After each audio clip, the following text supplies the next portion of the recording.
কাকি শুনেন, আপনার ছেলেরে সামলান, নইলে কিন্তু তার কপালে দুঃখ আছে, তখন আর হাই হাই করলেও কোনো লাভ হইব না। আমার ছেলে কি করছে সে কথা আগে আমারে বলবি তো। ওর সম্পর্কে কিছু না জানলে আমি ওরে সামলাবো কিভাবে? কাকু তো ওরে কারণে অকারণে মেলা টাকা হাত খরচ দেয়, আর ওই সেই টাকা দিয়ে বন্ধু বান্ধব নিয়ে ফুর্তি করে বেড়ায়। শুধু ফুর্তি তো করে না, মেয়েদেরকে দেখলে যথারীতি বিরক্ত করে। ওর জন্য এবার আর কোনো মেয়ে স্কুলে যাইতে পারে না। তোর কাকু তো আমার কোনো কথাই শোনে না। আমি ওর মা, ওরা এভাবে নষ্ট হইতে দিতে পারি না। আর মা হইয়া কোনো মেয়ের অসম্মান কোনোভাবে আমি অ্যালাউ করব না। মা হইয়া আপনি একেবারে ঠিক কথাই কইছেন। ওরে টাকা পয়সা কিছু কমাইয়া দিবেন, যাতে বন্ধু বান্ধব নিয়া আড্ডা করতে না পারে। আমি এদিকটা দেখতাছি, আর তুই শুধু খবর রাখবি, যাতে আকাশ কোথায় যায় কি করে সাথে সাথে আমারে জানাইবি। ঠিক আছে, আমি আপনারা সব খবর জানাবো, কিন্তু আকাশ ভদ্র হইয়া গেলে ওর সাথে সাথে বাকি ছেলেরাও ঠিক হইয়া যাইব, তখন আর কোনো মেয়ে হয়রানি হইব না। মা, খাবার টেবিলে খাবার নাই কেন? কি কথা কি কানে যায় না? আমি বলছি না আমার খিদা লাগছে। যদি কারোর খিদা লাগে রান্নাঘর থেকে এনে খাবার খাবে। মা, তুমি এভাবে কথা বলো কেন? কোনো দিন তো আমার সাথে এভাবে কথা বলো নাই, তাইলে আজকে এভাবে কথা বলতেছ কেন? এতদিন তুই আমার কলিজার টুকরা ছিলি, তাই সব সময় তোরে হাসি খুশি রাখার চেষ্টা করছি। কিন্তু যখন জানতে পারলাম আমার ছেলে আদরে আদরে বাদর হইয়া গেছে, মেয়েদেরকে উত্তপ্ত করে, তখন থেকে বলে গেছি আমার কোনো ছেলে নাই। নানটু এসে বিচার দিছে তাই না? ওরা আমি ছাড়ছি না, ওরা আমি দেখে নিব। তুই তো জানোস আমি অন্যায়কে প্রশ্রয় দেই না। তুই যতই অন্যায় করবি ততই আমার কাছ থেকে দূরে সরে যাইবি। আমি শেষবারের মতো সাবধান করলাম। আমার যা মন চায় তা করব, কারোর কথা শোনার মতো সময় আমার নাই। খাইলাম না আর ভাত, দেখি তুমি কি করতে পারো। আমি কি করতে পারি তুই নিজের চোখে না দেখলে কোনোদিনও বিশ্বাস করতে পারবি না। ভাবি, সর্বনষ্ট হইয়া গেছে। আকাশ তার সাঙ্গপাঙ্গ নিয়া রিনারে র্যাপ করার চেষ্টা করছে। আবু মিয়া দেখছে দেখা রিনা কোনো রকম ইজ্জত নিয়ে ফিরাইছে। কি আমার ছেলের এত অধপতন হয়েছে, মেয়েদের ইজ্জত নিয়ে কারাকারি, এবার ওরে পুলিশে দিব।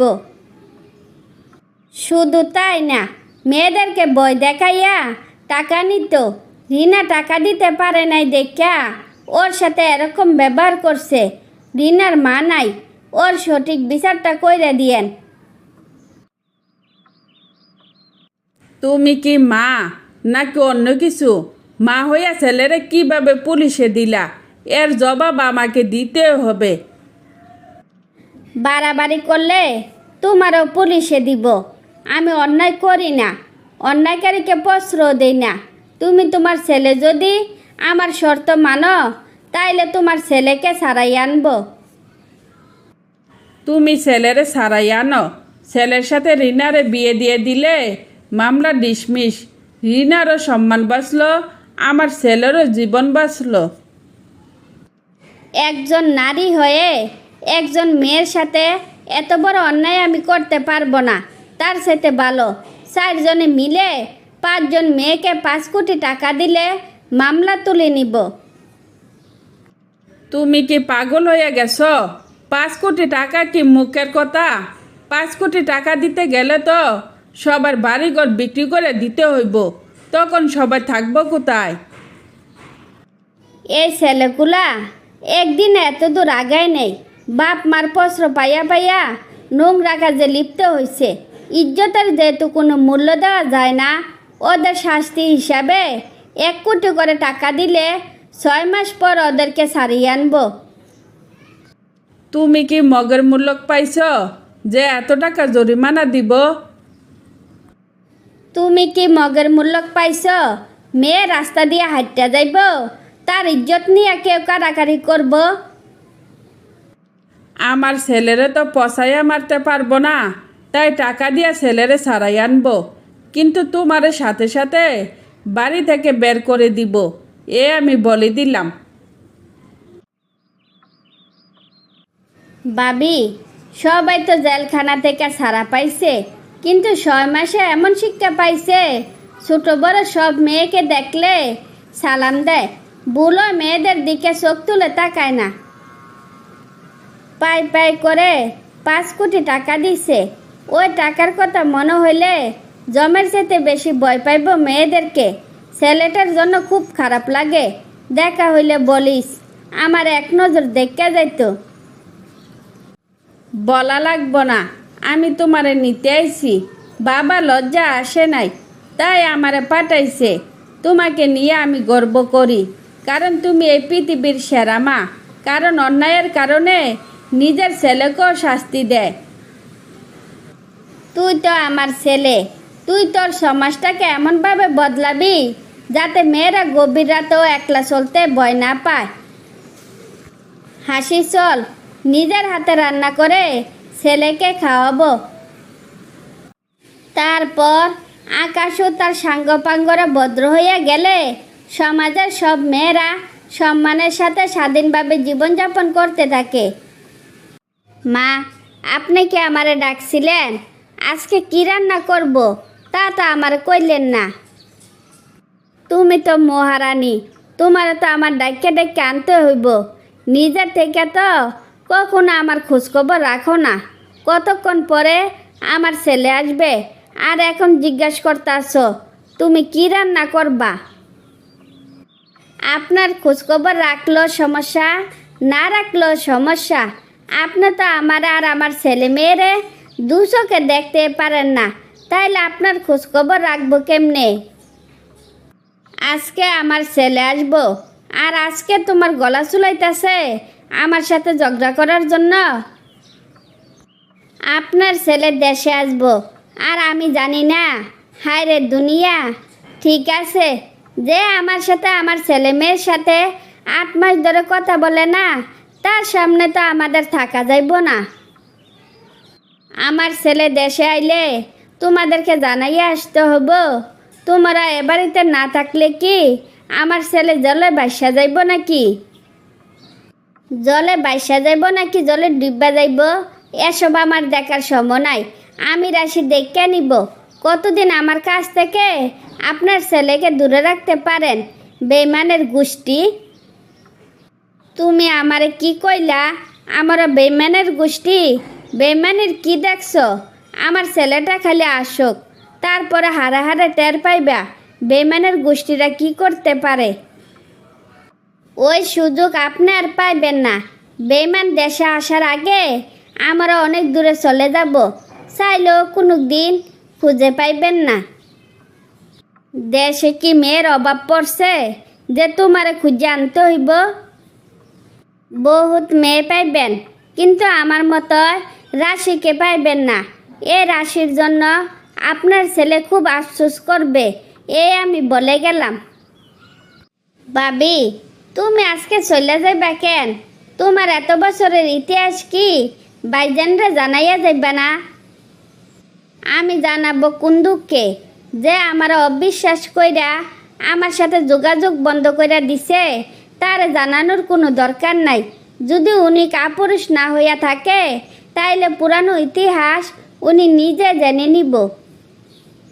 ভাবি, তুমি এত প্রতিবাদী কথা বলতে পারো, আগে তো আমাদের জানা ছিল না। এতদিন এত কথা কোথায় রাখছিলা? কথা জমাইয়া রাখতে হয় না, মনে আঘাত লাগলে কথা এমনিতে আসতে থাকে। আমার জামাই দেশে আসবে, আমি জানি না এর সাথে লজ্জাজনক কথা কি আর দুনিয়াত আছে? উনি যে আমাকে এত ঘৃণা করেন তা আমার জানা ছিল না। তুমি কি তাইলে সত্যি সত্যি চলে দেবা? যে আমারে চায় না তার কাছে থাকার তো কোনো মানে হয় না। আমার তো সন্তান আছে, দিন শেষে দেখবা ওনার জীবনে কিচ্ছু নেই। সেদিন উনি বুঝবো পরের কথা কান দিলে পরিণাম কি হয়। জানি না আর কোনো দিন দেখা হইব কি না। যেখানে থাকো না কেন নিজের খেয়াল রাখো আর আমার সাথে যোগাযোগ রাখো, ভুলে যাইও না কিন্তু। মা, সবাইরে দেখতাছি, কিন্তু আমার বউ বাচ্চারে দেখতাছি না যে। ওরা কি বাড়িতে নাই? ওরা কি জানে না আমি যে বাড়িতে আসব?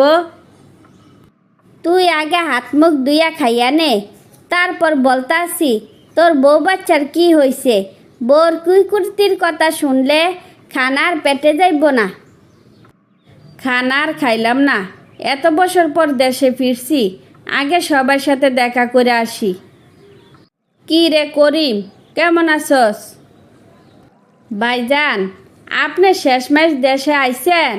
যার ছেলে মেয়ে অন্যের কাছ থেকে হাত পেতে খায়, তার এত টাকার কি দরকার বুঝলাম না তো। করিম, তুই কি বললি? আমার ছেলে মেয়ে অন্যের কাছ থেকে হাত পেতে খায়? এর প্রমাণ যদি তুই না দিতে পারস তাইলে কিন্তু তোর খবর আছে। আমারে না শাসাইয়া পারলে আপনার মারে শাসান, তাইলে কাজে লাগবো। আমার কথা যদি বিশ্বাস না হয় তাইলে আশেপাশের কয়েকজন রে জিজ্ঞাসা করেন, সব জানতে পারবেন। তুই আর কি জানস আমার বলতো?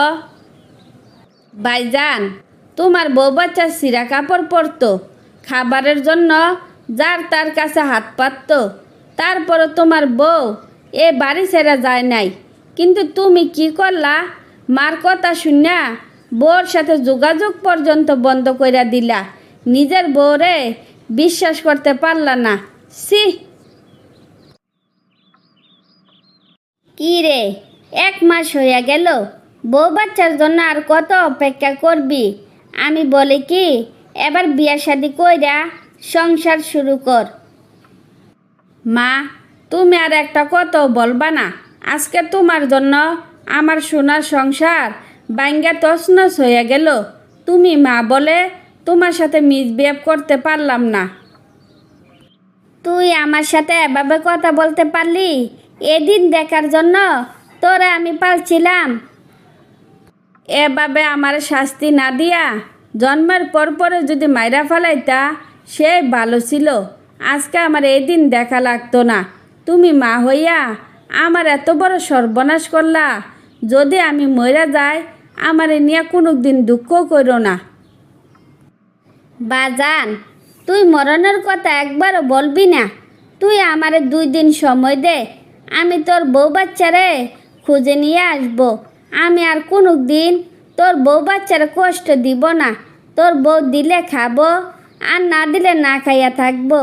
আমি একটা কথাও বলবো না। বউ, আমি আর কোনো দিন পরের কথা কান দিয়া গড়ে অশান্তি করব না। মা ছেলে আর কোনো দিন তোমাকে একটা কথাও শোনাবো না। আজ থেকে সংসারের সব দায়িত্ব তোমার। তোমার কথার বাইরে কোনো কাজ আমরা করব না। আমরা তুমি মাফ করে দাও।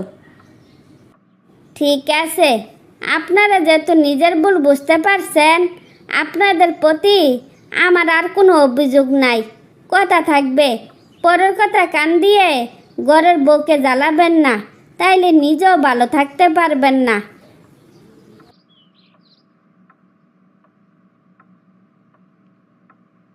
তারপর সবাই হাসি খুশিতে বাকি জীবন অতিবাহিত করতে লাগলো।